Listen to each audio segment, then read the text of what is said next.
m'appelle Damien Castera, j'ai 30 ans, je viens du Pays Basque, d'Anglet. Je suis longboarder professionnel et depuis 2-3 ans, je suis passé dans le free surf. Je suis revenu vers les petites planches et le voyage d'exploration.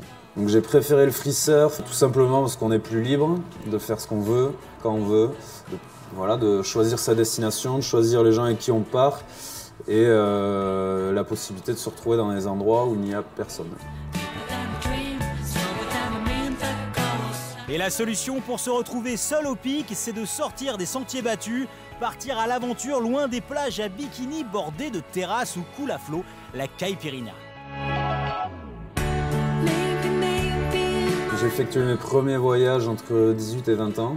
Avec mon premier voyage, je crois que c'était 2 mois en Indonésie, donc Java, Sumatra, toutes ces îles. Et puis voilà, après le virus a pris et puis je me suis pas arrêté.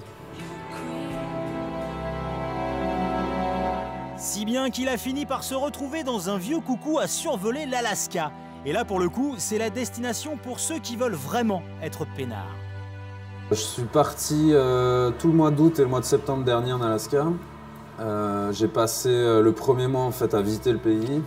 Et le deuxième mois, on est resté en fait, dans le sud-est de l'Alaska. On a monté un camp et on a essayé de découvrir des nouvelles vagues, faire réaliser un film et des photos.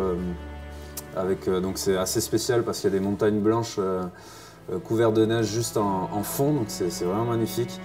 Et voilà, donc un mois en autonomie, à manger ce qu'on pêchait, à surfer sur des spots où il n'y a personne. Donc c'était assez exceptionnel.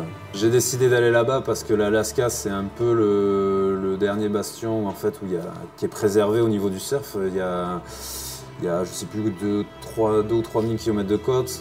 C'est assez froid, c'est sauvage, il n'y a pas beaucoup de routes. Donc c'est vrai qu'il n'y a personne. Moi, c'est vraiment le point qui m'a le plus motivé. Donc me retrouver dans des endroits magnifiques et surfer tout seul pendant plus d'1 mois. En plus de ça, c'était l'expérience. J'avais vraiment envie de réaliser une expérience avec au milieu des ours, dans la nature sauvage. Donc il n'y a pas beaucoup d'endroits mieux sur Terre pour rencontrer des bêtes comme ça.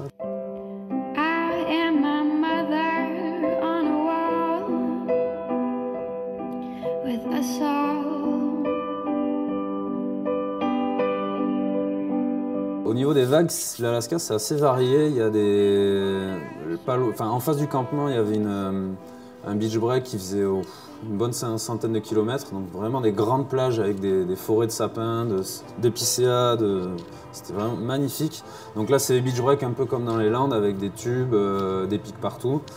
Sinon on a surfé une très très belle vague sur une pointe de sable qui s'appelle Graveyard et qui déroule sur au moins 200 mètres. Donc là c'était vraiment la plus belle vague du trip. J'ai rarement surfé des vagues aussi bien. Voilà, et sinon il y a quelques spots avec du rocher, mais bon, il n'y a pas de riff vraiment, c'est plus du beach break ou des pointes. Des voyages qui laissent à l'esprit le temps de divaguer et à la plume le loisir de s'évader. Damien Castera est l'auteur de plusieurs ouvrages, son autre passe-temps, son autre passion. Je fais une formation cet hiver sur Paris en édition.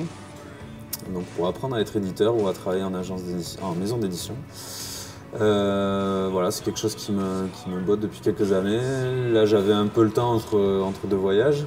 Donc voilà, c'est quelque chose qui se fait sur 8 mois. J'ai pas mal de projets encore dans le surf. J'aimerais bien y inclure en même temps peut-être des projets d'édition, pourquoi pas des livres, des beaux livres photos ou alors même dans la littérature, pourquoi pas. Donc. En effet, si les mots peuvent compter bien des merveilles, les images font passer du rêve à la réalité. Et quelle réalité! Merci Damien de bien vouloir continuer à nous proposer de tels clichés.